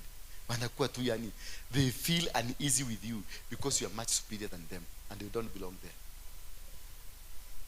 That is why people will misunderstand you. People will not understand who you are, because always ukifika kwao unakuta wananyamaza, ukiingia kwa hiyo kigubato yao unakuta wewe wanakuogopa na unashindwa wanakuogopea nini. Si kukuogopa kwa ubaya, you don't belong to them. You are of higher class. Go to your class. Go look for your fellow. Unaona Nairobi, it has been categorized. Kuna Runda na kuna Mukuru kwa Ruben. It is God who categorized it, not the devil. Kwa sababu aliangalia mind ya Roda ni ya Mukuru kwa Ruben, akampeleka kule anafaa. Because all the people in Muthaiga and the people in Runda and the people in Kibera and the people in Mukuru kwa Ruben, they all came from a village. You come from a village in Nyeri, there is a person who lives in Runda who came from your village. At the same village you came, where unaishi kule unaishi, at the same village you came, kuna mtu anaishi Mukuru kwa Ruben. The same soil producing this tree, because there is a plan of God as per what he wants you to become. Bwana Yesu asifiwe sana. Ndio nakutaka mtu anakuja tu anapiga, ametoka Geshagi, a school river, ametoka tu Geshagi the other day, amemaliza form 4. Na wewe uko Nairobi 20 years. Na kijamaa kimekuja, kimepatana na deal moja, kimetengeneza 30 million. Unamsikia anaishi Muthaiga, mnaanza kusema ni devil worshiper. Ni kategori yake biguni venye imetengenezwa. Bwana Yesu asifiwe sana.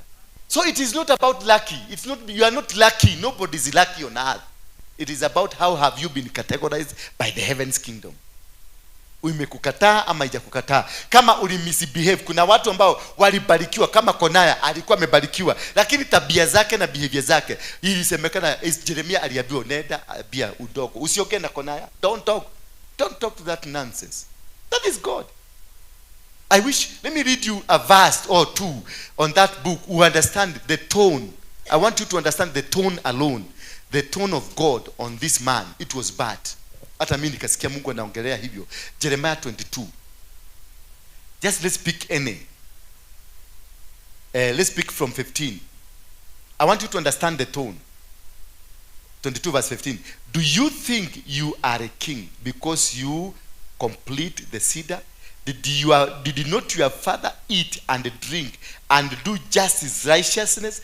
Then it is well with him. He judged the cause of the poor and the needy. You see the tone? Your father, he judged the cause of the poor and the needy. Then it is well. Is it not this to know me? Declares the Lord. But you have eyes and heart only for your dishonest again, for shedding innocent blood, and for practicing oppression, and for violence. Therefore, thus says the Lord, concerning Joachim the son of Josiah, king of Judah, they shall not lament him, saying, my mother, my brother, oh sister. They shall not lament for him, saying, oh Lord, his majesty. With the burial of a donkey he shall be buried. You can hear the tone of God. And with the body of a donkey, tasikwa kama puda. Hiyo ni Mungu anaongea na hasira. The kingdom is not happy.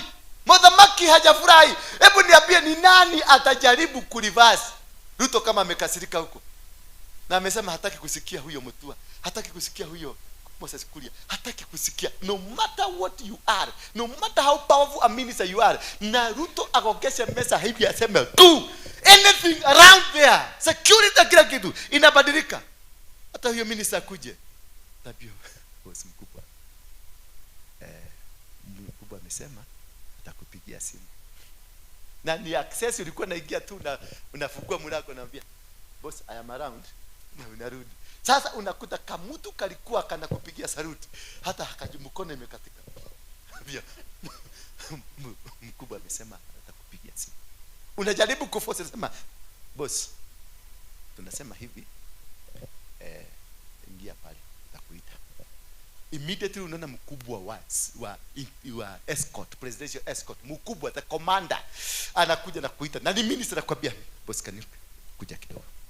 Anakutoa literally nje, unamfuata kama kaubwa, anakutoa mpaka kwa gate, na ukipita nje ya gate, hiyo gate utaiona tena. mpaka the same mkubwa aseme call him. Wale walikutoa nje ndio watakuja kwa mkubwa, na umepotea sana tujakuona siku nyingi na siku hizi umenyamaza na wanajua venye ulifinywa, na ndio walitumika, because the kingdom has said no. Amen. Are you blessed today? Have you understood? So tell me, who is a Christian in this house? Who is a follower of the kingdom in this house? You are. You've been following the kingdom as it is. You've had it as it is. Yet you are here crying every day.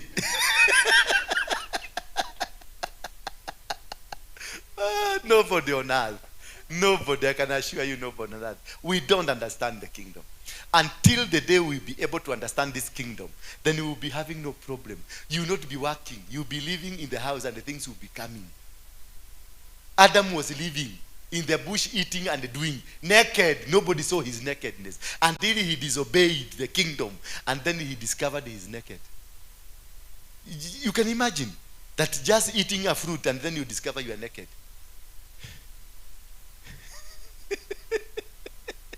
What could have happened?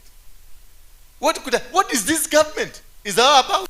That eating a fruit unajikuta uko uchi na unajificha uko unatoroka. Nobody is chasing you away. You unatoroka tu peke yako, because the kingdom has moved away from you.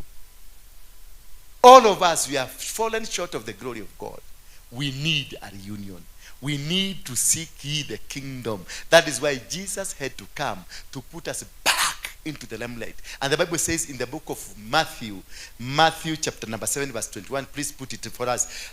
The Bible says and commands that we go back to God, that we may be reunited with the kingdom, that we may be, because the book of Matthew speaks about the kingdom of heaven, speaks about that king. And once you understand the book of Matthew, understanding the kingdom and this king, then you are able to move in a direction that you are not going to struggle, because you are not meant to struggle. You are not meant to cry. You are not meant to sweat. You are not meant to suffer. Not everyone who says to me, Lord, Lord, will enter the kingdom of heaven, but only he who does the will of the Father. Only. Not even the will of Jesus Christ. The will of the Father. So doing the will of the Father is doing the will of the kingdom. So always, Penina, do or be where doing the will of the kingdom, and the will of the kingdom will replicate, will come back to you and empower you. Once they discover you are for the kingdom, you are building. That is why I am sending you to Kibera. We do the crusade. That is, we can spend any money to do the crusade. I told these people, they came and told me, we are going to spend any money for the sake of the kingdom. Any money I am willing to spend. Even if it means we are going to cut off for the kingdom, I will do it, because I understand the kingdom. Once it is on your side, nobody will be against you. You only need to be there, and every system of the kingdom will be for you. And you'll be given anything that they want. Anything, because they understand whatever you are doing for the advancement for the kingdom. So that is why when you are asked to support any move of God, support it with your heart, support it with your body, support it with your mouth and your mind. Give all the desires that God wants, and everything will come to you, because they know whatever you are doing, it is for the advancement of that kingdom. So every person there, they will be happy. When people get saved, like the way they got saved in Kibera. For me, I'm not interested where they're going to go to church or they're going to come here. No. What I know is that celebration was in heaven. There was a huge celebration. And they all said, this man, mungoja tu, this man, mungoja tu, akigia gedera, you will see. Uko heaven, walikuwa na discuss. Walisimamisha kila kitu. Wakaanza kudiscuss. This man. Hallelujah. Until when they will discuss this woman, and they will say, this man, and this man is you. That is when you will discover the God in heaven has everything that you need. Just make it possible for them to say, this woman. They are in heaven. Wakikula breakfast wana discuss, this woman. Wakikula lunch yao wanasema, this man. Oh, heavens, nobody will shut the door for you. Anything you need, you will get it. Anywhere we want to go, you will get it. No suffering. Hello. The kingdom of God in Christianity is a spiritual realm over which God reigns as a king. This kingdom is a spiritual realm where God reigns, God rules as a king. So if it is a spiritual realm where God rules as a king, it means that you, the follower of this king, you are a beneficiary of the kingdom fruits. Ask yourself, am I a beneficiary of the kingdom fruits? Am I crying? Am I suffering? Am I having obstacles? Am I facing challenges? Am I facing these? Am I enjoying the fruits? If there are fruits that you are not enjoying, if there are some things that you don't have access to, it means the king is not happy with you. And even if they are happy with you, they are happy with you in a percentage, maybe 1%. And that's why somebody tell you that I'm now 7% saved. I am 7. Nimepanda? No. Niliambiwa niko 8. I'm 8. Sina na climb. Sasa angalia nyinyi, hamjai kuniambia mko wapi because mlisemanga mko 100. You stagnated. You are not growing. Me, I will be growing. I will be growing because I created a bigger space for God to find space and operate. Until you create a space for God, for him to operate, then once you are full, they forget about you. They go looking for those who are not full so that they can fill them. That is why ile project ulianza ilikwama siku ile ilianza, kwa sababu wewe uko full, you have no problem. So wale watu walikuwa contractor, akaambiwa wachana na huyo, nenda kwa yule mwingine kwa sababu huyo amejaa. That is how the kingdom operates. The kingdom of God represents the earthly domain. So when you have the kingdom, all the domains of the earth are with you. The kingdom is a representation of the domains. The domains means all the earthly things that you are looking at, all the earthly things that you are around. Whatever that is around you, it is a domain, and this domain belongs to the kingdom. And what belongs to, like finances, is a domain. Marriage is a domain. Land is a domain. Money is a domain. Whatever that is around you is a domain. So the kingdom of heaven represents the domain there. What? The domain of the heavenly kingdom. Therefore, the heaven will just release that domain that you want. If you want the domain called money, they will just set it free because you deserve it. If you want the domain called land, they will just release the land to you. If you want the domain called husband, they will get it because it is readily there. And if you are in good terms with the kingdom, then it's all right. They say, this man, we know him. Like when the children of Sceva, they came and the demons asked them, Paulo we know, and the Jesus we know. Who are you? Because they are demons. They are demons that you cannot be able to remove them because they have a domain. Not all demons are removed by anybody. But don't say no. Not every domain. I'm going to teach you on Sunday about that. Not every demon is just a demon. Some demons are domains that you cannot be able to remove them until you have the authority concerning that domain. Hello. Therefore, in this kingdom, God has power to reign, has power to do actions, has power of lordship, and has power of sovereign governance. That is not very important for you. I want us to look at about 2 qualities of kingdom of God. 2 or 3 qualities of kingdom of God. Then we shall finish there.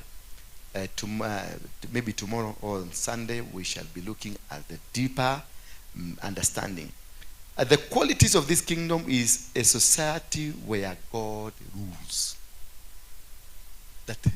That quality, for you to understand the presence of God, for you to understand the presence of the kingdom, there must be the quality of rulership of God over your life, over your business, over your family, and over everything that you do.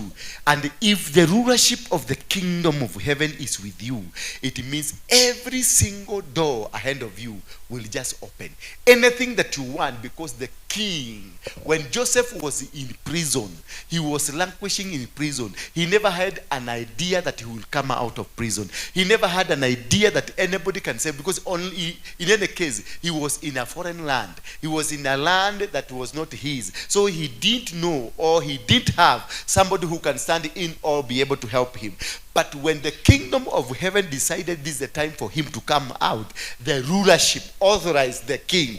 It went to the king, and the king was put in a dream that complicated his life. This dream was not meant for this king. This dream was meant for Joseph. And this dream came from long time ago, when he dreamt that he saw stars bowing down to other stars. That is the same dream, the vessel that brought that first dream. It is the same vessel that went to the king, and the king saw fat cows and thin cows. The same vessel, because it was operating on a heaven that is open, a heaven, a kingdom that is controlling the life of Joseph. Because all of us, the kingdom of heaven has a control over our life. So therefore, whatever route you go, wherever you go, the kingdom will follow you. We'll go to America as you go to America. We'll go to Canada as you go to Canada. We'll go to whatever source as you go, it will go with you. Because it has an instruction. It has an instruction. This is the docket. Follow this man, because this man has a destiny. So the kingdom will make sure the destiny has been fulfilled. They will fight for you. They will defend you. They will run over everything to make sure no enemy, no power of darkness will be able to subdue or fight you. Hello. When Moses was born, he was hidden in a cave somewhere in the river. For them, they were just dumping this boy. They didn't want to see the boy dying in their hands. They want to dump the boy. But it is the work of the kingdom that told them, take this child. The supervisors, the managers of the kingdom that were pursuing the destiny of Moses. Every one of you has got a destiny, and this destiny is being pursued. So the one that were given the responsibilities, the deities, and the destiny powers that were given to this boy Moses, they guided the mother and told the mother, go dump this boy in a river somewhere. Then they left the boy. You can imagine you leaving that boy and going. You don't know what would happen to him.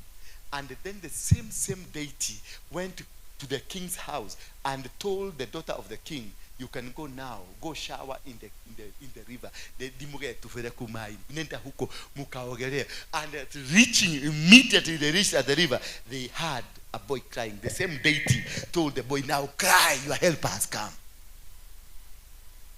And the boy shouted, and they came. They had come to shower. They came to swim, but they did not swim. And the mind of swimming went, because the deity has told them the responsibility has started. Now take care of this. The same baby was taken to the king's house. The king that had issued that all boys be killed. In fact, the instruction that was issued because the boy they have in the house. But the deity kept the boy. The man who had issued the instruction, boys to die, because of this boy that you have in your house, they kept the boy, protect the boy, preserve the boy, because the kingdom had a purpose with the boy.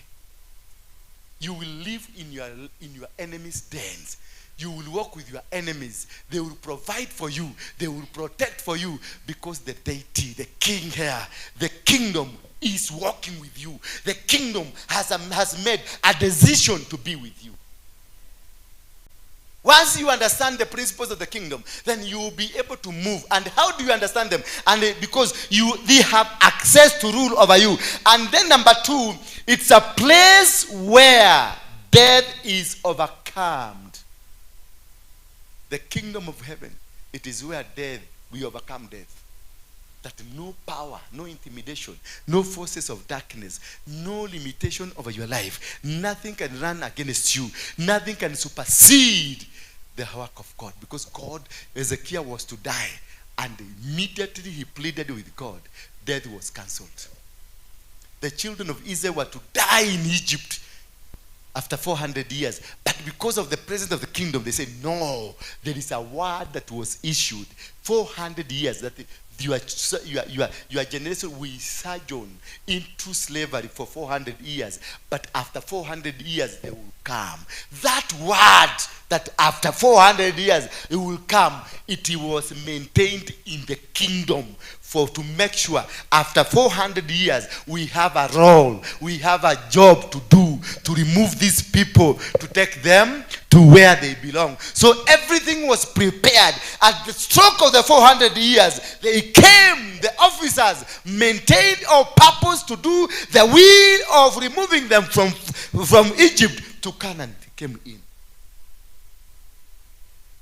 So everything is systematic. When it comes to the kingdom of heaven, everything is systematic. It comes after. If at 13 years, that is when you are going to drive a car, those that are instructed for the car to give you the car, they will just come in. If after 15 years, that is when you are supposed to get married, they will come. The people for marriage will come in. If after 20 years, that is when you are going to get a degree, the people for the degree comes in. If after 20 years, that is when you are going to become a prime minister, the people for the prime minister, they will just make it work. I was watching over this guy in Senegal who has become the president at 44 years. Do you know what happened? The man that was very popular was put inside by a Ruto of their country. Akashikwa. The man was very popular. The Raila the man was just, was followed religiously. But in the books of reading, the books of control, the books of rulership, the books of the power, the man that is written in the books of who becomes the leader, it is this 44 years. The one that was so popular was not in the books of leadership. And what happened? The president, Senegal has ever had. Senegal has been always the best country with the best democracy. But at this time, because the man that was about to take over was not in the books of becoming the president, then God caused this man who is the president to become a stubborn. And instead of moving out, he became a stubborn trying to stop this. And there was a huge demonstration. And this huge demonstration, the president decided we must put this man in the cell to save the nation. And the man who was very popular, he was put in prison and he was banned from becoming or from buying a political seat. But the one who was his running mate was not banned. They banned the one that was the president. But the one that was not that was a running mate, a young boy, was taken over and was not banned from becoming the prime minister. So what the president? So what happened? The man that was arrested from the police cells, he instructed his followers, elect the man who was my running mate. You see how God works? Him, the one that was leading, was not in the books of becoming a president. But the one behind him was the one that was mandated to become the president. The heavens, they know him. But the world knows this man. But the heavens knows this man. So the heavens worked a formula through the sitting president. And this man who is not recognized by heaven was put in incarceration. I was arrested. And then the same people, the same force that spoke to the president, after the president did his job arresting him, it moved from the president, it went with him in prison and told him, now declare your running mate. That is how the government of heaven operates. Declare your running mate. And the running mate became a president by a sweeping power, 99% vote. The man who was not known, but the heavens had a backing on him. Now he is the president. After he became the president, he ordered the man in prison to come out. And he chose him to become his prime minister. You see? That is how God will work in your life. He will cause them to put you somewhere, but cause them, the same people, to come and elevate you, to lift you up. You should not get worried because of what is happening to your life. You should not get worried because of the suffering happening into your life. You can rise up on your feet as we get into our prayers. We are not going to really sing a lot. No. Sometimes mukwe mindful of the people working in the offices. Simesikia. Beatrice simesikia. Mukwe munakuaga mindful of the people working in the offices because they are also people you want them to come to this church. If you sing, even if you are singing to God, understand also God can be angry with you by misusing him to cause others not to work. Yes. Kila nyingi cia kohera.